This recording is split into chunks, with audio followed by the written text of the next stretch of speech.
All right, welcome back to Healing Hands Physical Therapy Incorporated, where the goal here is to increase health and wellness through knowledge, education, and leadership. As always, like and subscribe to this video and share it with your friends, family, and loved ones. If you want to donate, we have a lot of initiatives going. You can help feed the homeless. You can help build the clinic. You can help purchase equipment for use in physical therapy. Just anything that you can give, just click the donate button, the PayPal link, and just send what you can. And I'll be able to make more videos like this and more integration and just see this whole channel grow. All right. In the meantime, we're going to talk about strokes. What is a stroke exactly? Or a sKroke, as they call it in the South. My goal here is to break it down into simple terms that anybody can understand, okay? So a stroke is really a cerebrovascular accident. Cerebro meaning brain, vascular meaning circulatory, like circulation, and accident. It's an accident. It didn't mean to happen, but it did, all right? How does a stroke happen, all right? Well, a stroke occurs in one of three ways. It can either be a hemorrhagic stroke, an ischemic stroke, or a transient ischemic stroke, and I'm going to break those down.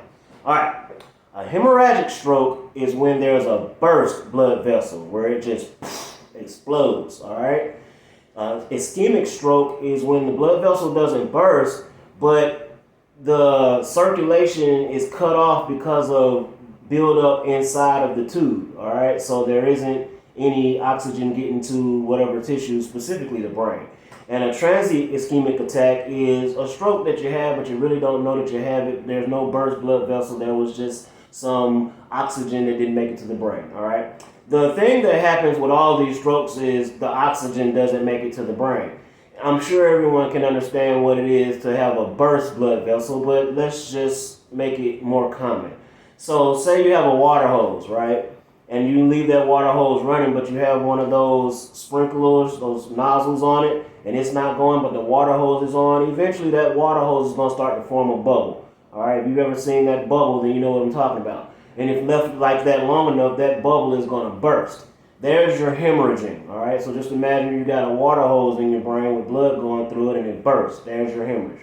All right, but sometimes you may be using your water hose and you'll notice that the water coming out super slow, right? It could be because the water hose is twisted up, or it could be because there's something inside of the hose itself.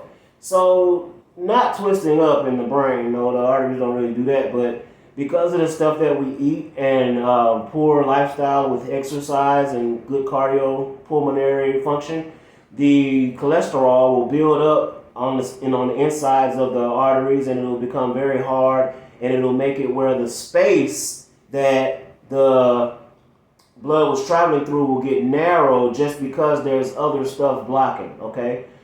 The end result is all the same though, oxygen not going to the brain. So the brain has, I'm going to pull my computer over here and hopefully you can see it. The brain has a lot of different arteries going to it, okay? So you can see here in this picture, we have a picture of the heart down here, all right? Matter of fact, just hold on, let me get a pencil so I can point at this thing. All right. You know, I watched some videos, they say that when I'm making these, I need to make a script, but that just seems too planned for me. I want it to be more natural, all right? So I'm not scripting this stuff. I'm just talking from the top of my head, all right? But I know what I'm talking about, so it's fine. All right, so you have here the heart, all right? Got your aorta, which is the biggest artery coming from the heart. And then you have these lines here, all right? And then they feed the brain here, all right? So if any one of these bursts, depending on where it bursts at, or if any one of these has low oxygen perfusion, which means that there's a smaller amount of oxygen able to exit the artery because of a clog, because of a blockage of some kind, well, then there's your stroke, okay? Now, the thing about it is, if it's a hemorrhagic stroke, all right, and it bursts, well, then all of the area around where it bursts. So let's say, for instance, it was the anterior cerebral artery, which is here, and this part of the brain is the frontal lobe. If it bursts here, then blood is going to be running all in this area, and what's going to happen is that's going to cause those brain cells to die, okay? And if it happens up there, that part of your brain is the part of your brain that controls voluntary muscle control and motor planning.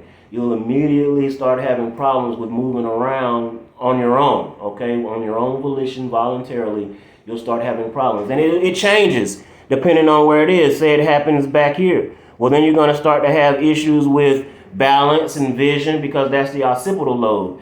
And you have your other lobes here, which we'll get into. I'll do maybe a more detailed video on different arteries of the brain and different ways that a stroke presents itself. But that's not really the point of this video.